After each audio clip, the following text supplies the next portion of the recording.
What's up, you guys? Welcome to episode 1 of Let's Chat BL&T with me. I am your host, Mystical Boys, and I'm so glad to be here. I just want to give a shout out to all my supporters TikTok, on IG. You guys have been there from the day one. You guys have been rooting for me, as I like to call you, besties. I love you, besties. I can't thank you enough, and I'm so excited to launch this BL podcast. It's been a while in the making, and it's here now, so let's get into it. So, episode 1, as it states, is about the genre itself. What is BL? What does it mean to me? How did I get into it? So, let's get into it. So, basically, I've been watching shows of this caliber, of this genre, since I was younger. For a fact, there was one show called L Word. It was another show. I can't think of it. What was it called? I cannot think of the name of the show. Oh my God. Anyways, both of these shows I liked, even though I wasn't supposed to be watching it. I did like them. And it wasn't of the sexuality. It was just the fact of that it was the reputation and the storyline and the premise. That's what I fell in love with. And as I got older, the more, platforms and the more access it was to those type of genres of shows, the more interest I got it. And my very first one out of those shows when I got older was Scram.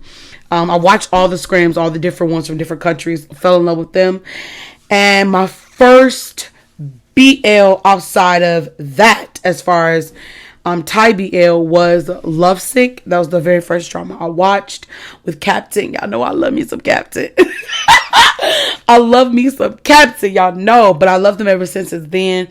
Then after that, it was Make It Right. So I've been in this thing for a long time. This is nothing new to me, again, since I was young, and I've enjoyed it. Now, what BL means to me and the genre itself is the genre of many, so how many different type of genres we have: thriller, suspense, ominous, so on and so forth. But BL drama to me, particularly boys love, because that's what BL stands for. Boys love particularly to me means a love undefined, can't be defined, between two people who identify as boys. And when you see these type of shows and these type of genres and you wonder, okay, BL, what's that? What's the depth of it? And people have asked me this, Mystical Boys, what exactly is BL? And it is beyond a genre. It is a genre, but it is beyond a genre in the sense of the representation of two men, two boys, two people who identify as boys, loving one another. The representation of that is not shown a lot. Yes, we know it's a big thing now. It's a big money maker now. But for a while, it still was not representative. It still wasn't represented in a way it should have been, and I think now that it's such a big and popular thing now, people get to see it as, I wouldn't say the new norm, but that it's normal, that it's, you see people who are living their truth and who are living in, not within this genre, but two men who are in love with each other, two boys who are in love with each other. So it's bigger than a genre. It's bigger than just a show, a favorite show. For me, again, it's all about representation and what does it means to people out there watching it, to the young people. Some people might never seen two men loving each other other than a father and a son. And to see this different type of love, again, representation matters. To see this different type of love is very much so important. So that is what BL means to me. Anybody else, it can mean differently. Everybody identifies things in a different way. But to me, the genre in a sense itself is bigger than just the genre. It's bigger than boys love. To me, it's all about representation. So what makes this genre unique, other than it just being about two men or two boys loving each other? What makes this genre unique is that you get to see the same situations and premises and portrayals that goes on in heterosexual relationships in this genre. However, it's not always depicted well. Is usually end up being sometimes toxic, sometimes problematic. Very much so. I can admit, even some of my favorite BL shows are very problematic, very toxic. And it makes it unique even in the toxicness, because a lot of these things that these couples are going through, a lot of these things, they make it more than it needs to be. They make it overly dramatic. They make it to where they gotta, go through so much struggle and harm and toxic people around them. And yes, that's true. We do deal with toxic people day to day. That is very much true. However, that doesn't mean love has to be that struggle in the sense of toxicity and problematic. Yes, love is a struggle in itself, but not to that extent. It doesn't always have to be. And to correlate that with boys' love. And that's not an actual portrayal. And I think that is what really makes BL unique, a unique genre, is because most of the time, a lot of the times, is not an actual portrayal of love between two men, between two boys. And again, they try to correlate that with not even struggle, but the toxicity, the problematic situations and problematic people, which, yes, we all incur in life. At the same time, that doesn't have to be the same thing for boys who are in love with each other, men who are in love with each other.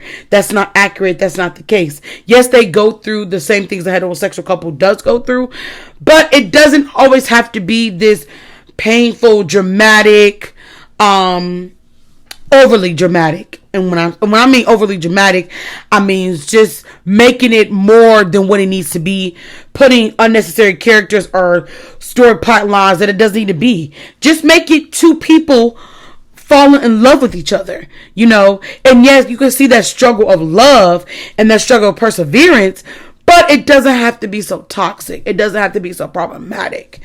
And I think that is really what's the stepping stone of why BL is so unique. One thing I have noticed about being a fan, a creator within this BL fandom, is at first I would say I was never comfortable, but there were times I did not want people to know I liked this genre. I didn't want people to judge me, to wonder why would you want to see two men in love? Why would you want that? And it's the hypocritical thing of people have no problem seeing two women in love. Now, yes, it still get judged. However, it's still a double standard, I would say. Not a hypocritical thing, a double standard when it's two men. And I was very nervous about people knowing that I liked this genre. However, once I got into a place in myself where I was solidified in who I was, I knew who I was, and I knew that a genre doesn't define me. It might define my likes of what I like to see, love, genuine love, people supporting each other, people falling in love. I always tell people I love the idea of love. Because I only experienced once in my life, and even then I didn't experience all because I was young, I love the idea of love. I love the idea of love since I was a young girl, and today as a young woman. So to see that with these relationships, I fall in love with that. It just so happens to be a boys' love drama. It just so happens to be two men or two boys falling in love with each other. That's the thing. And once I got into that mindset, honestly, I didn't care how others viewed me about liking this type of genre or watching these type of shows. I really didn't care because I knew who I was. I know who I am. And that was not going to define me because of a genre of a show. Now BL dramas are not the only dramas I watch, of course. I watch Kdramas. I watch other heterosexual dramas. I watch my daily, westernized dramas and TV shows and reality shows just like the next person. So no genre can define you. But once you get in the state of mind of knowing who you are, being in a fandom and being a part of a fandom that deals with this type of genre, most things won't really faze you. the pros and cons, I want to talk about too, the pros and cons of being a BL creator. This goes into that too. Of being someone who not only am I a black woman, I'm a black dark-skinned woman, a black dark-skinned plus-size woman. So triple threat, triple double, triple whammy, if you want to call it. And being, a black creator in the times we are in now where, most people, most of our things is deemed too much. Why are you doing this? You can't do this. But if anyone who's non-black does it, it's a trend. It's nice. It's this. It's cool. So being a black creator, especially in BL, is very, I'm not gonna say hard, but it's a trying matter. It's a place of where you have to, again, I have to keep reiterate that you have to be solidified in who you are, especially being a black creator on any social media platform, and within any genre or within any particular subject that your creation is built upon. And mine happens to be boys love. I'm shadow banned right now on TikTok. Every now and then I get a video that go viral.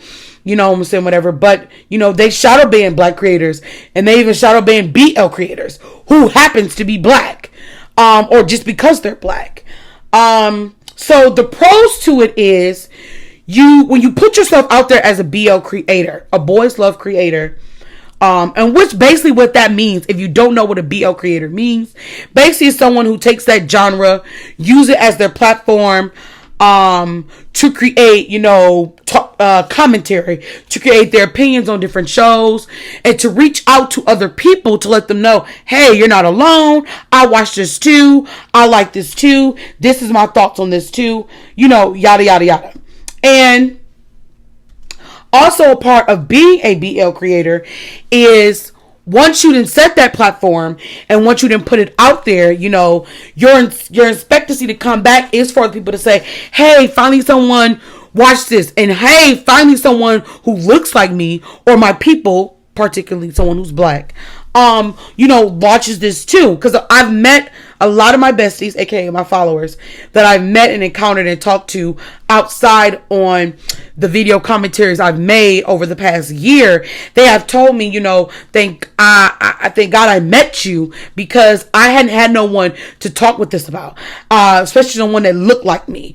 So that's another thing that's added to the pros of being a black BL creator, is because you get to meet people from all over the world, from all walks of life, who, again, not only are in the same liking of the things that you like, but who also can say, I finally found someone I can relate to. So it puts you in this perspective of, okay, even though I got naysayers, I'm doing something right.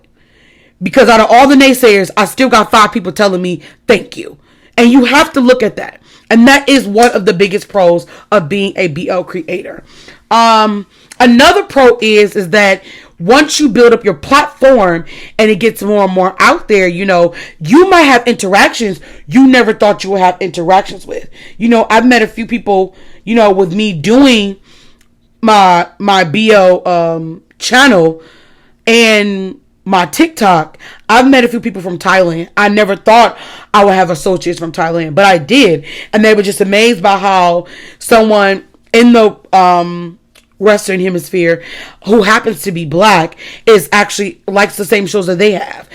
So it opens doors for a lot of things. Even particularly if, your platform may reach out to one of your fave BL actors or actor who happens to act in BL dramas.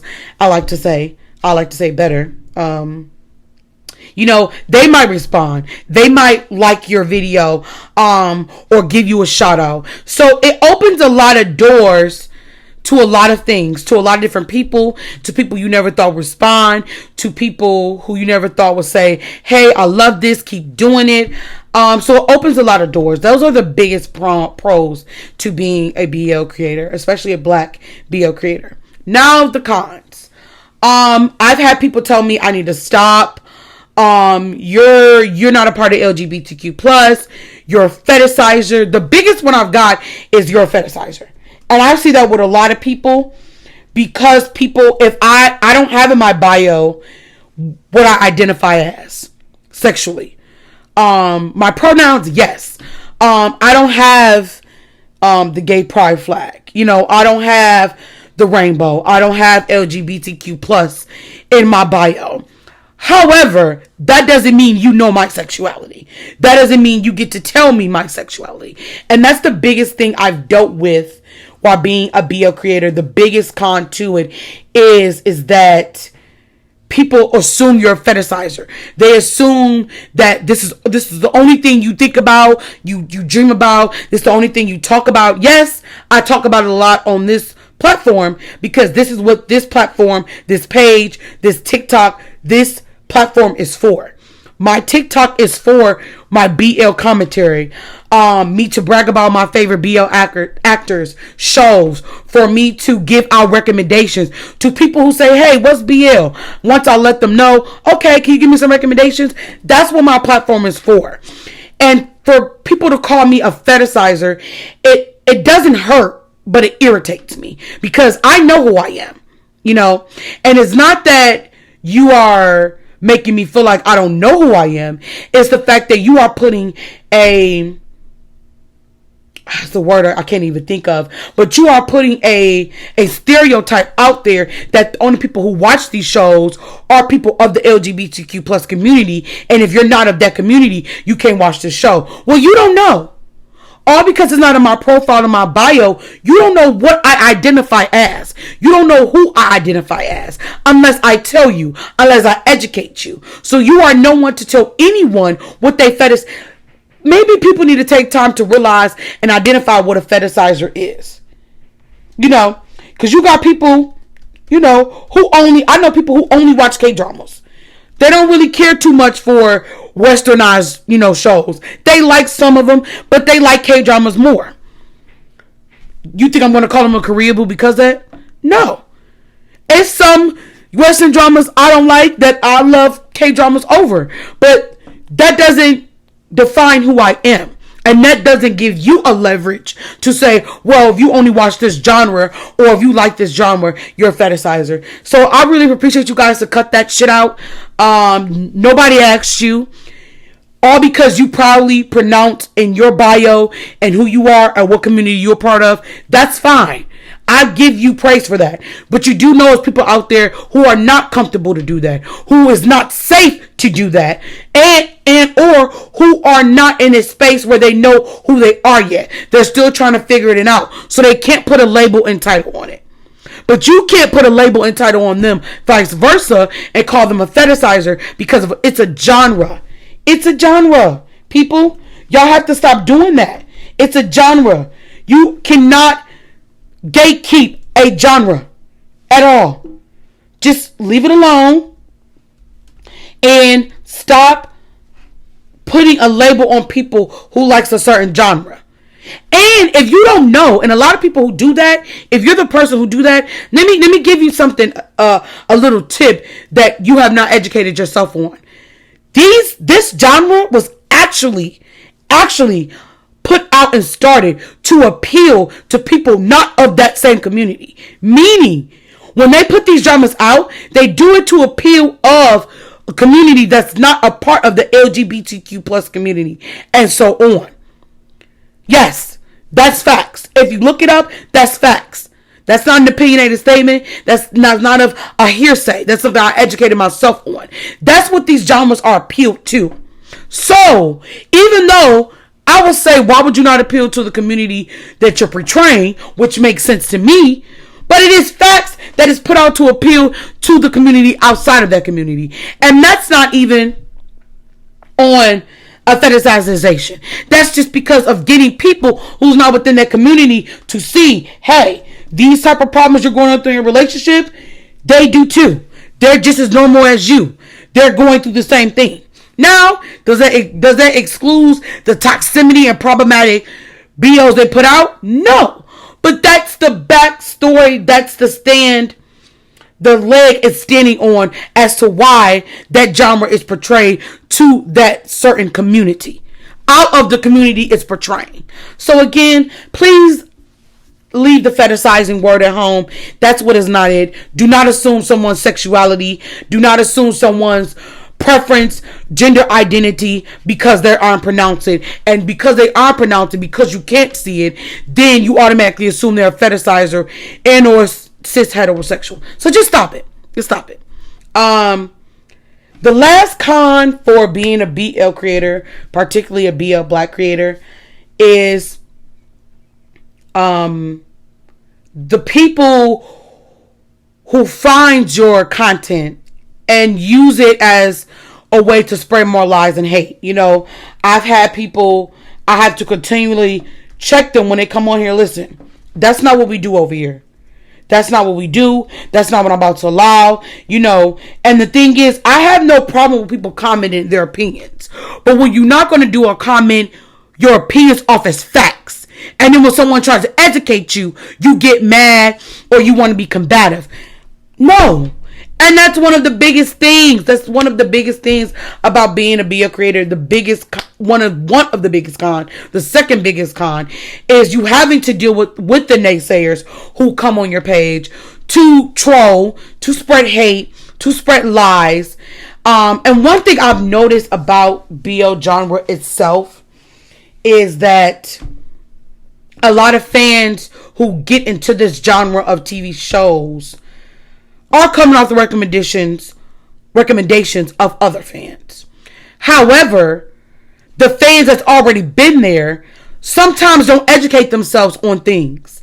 And when you bring in other people into this genre, and you haven't took the time to research or educate on certain other things, that leaves a bunch of people just spreading continuing lies, continually bashing a show or an actor without educating themselves, without taking time to know, without taking time to be like, you know what, let me go find out for myself before I run down for what you say.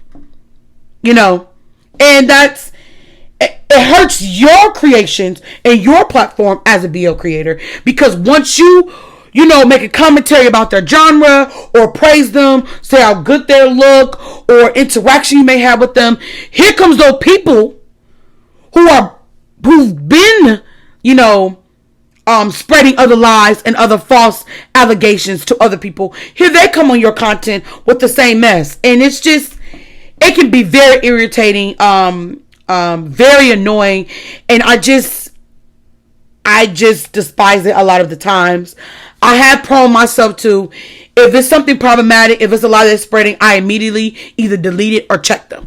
And if they don't like what I say after I check them, I just go about my business, delete them and block them. Yes, I block them. Everybody doesn't believe in blocking, but let me tell you something. If I don't want you to see my things, and if I cannot have an agree to disagree conversation with you without you being disrespectful,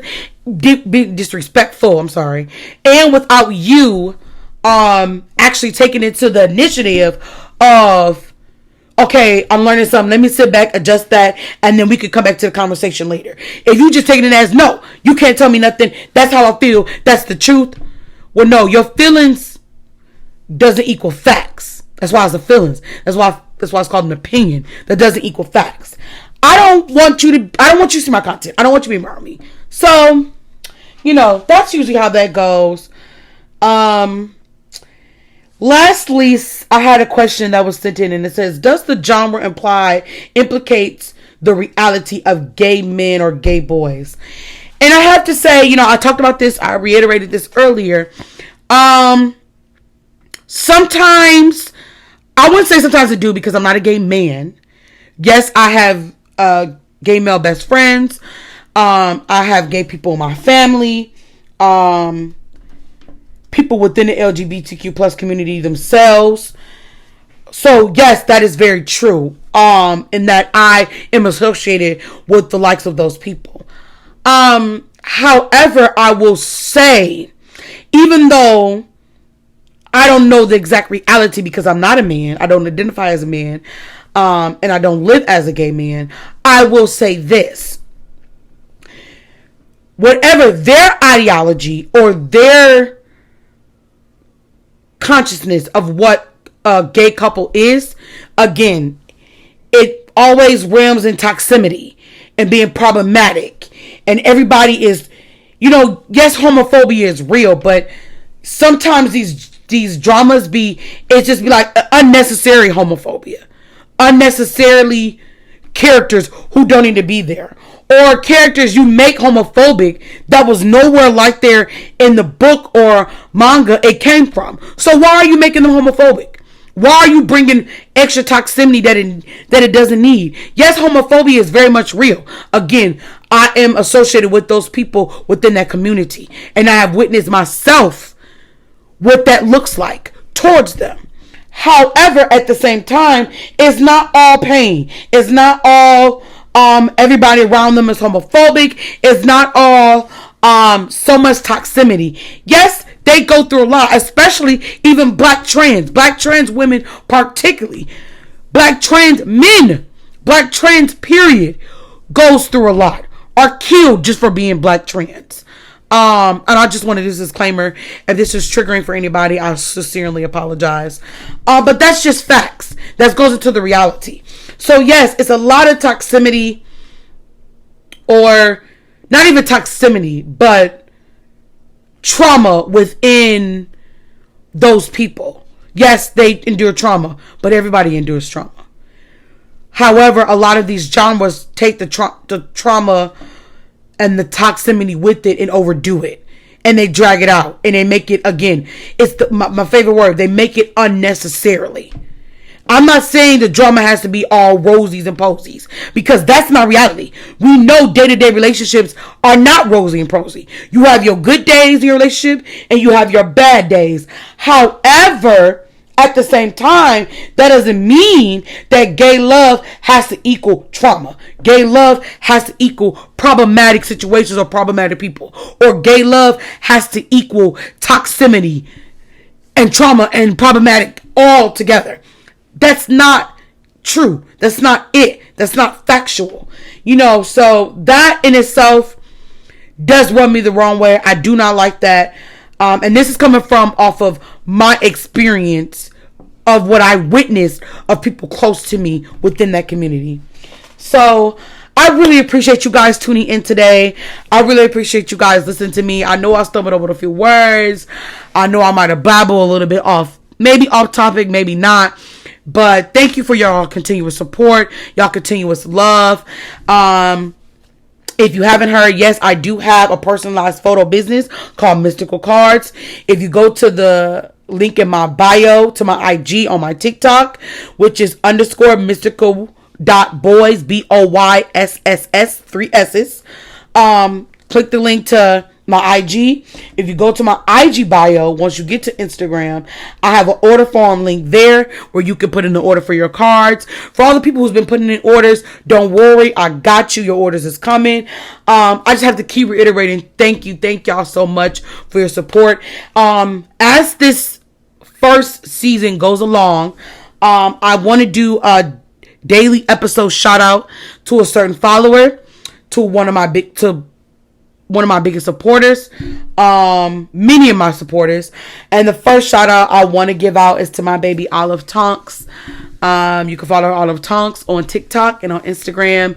I just want to say I love you, my life bright. You have been a big support system for me beyond out of BL, out of the genre, out of our faves. You were there for me, and we didn't barely knew each other. You know what I'm talking about, but you were there for me at a very trying time, without any questions, without any, concerns. And I just want to thank you so much. I love you, baby girl. I wish nothing but peace, blessings, love, and everything else above for you. You deserve all the love. You deserve all the praise, and love, shout out love to your babies as well, all 3 of your babies. So yeah, thank you guys so much for tuning in. Episode 2 will be uploaded next week. I had so much fun talking with you guys. I really hope you enjoyed this first episode of podcast. This is the first episode, so it's only going to get better from here. I love you guys so much. I cannot iterate that enough. I love you guys. I'll see you later. Peace out.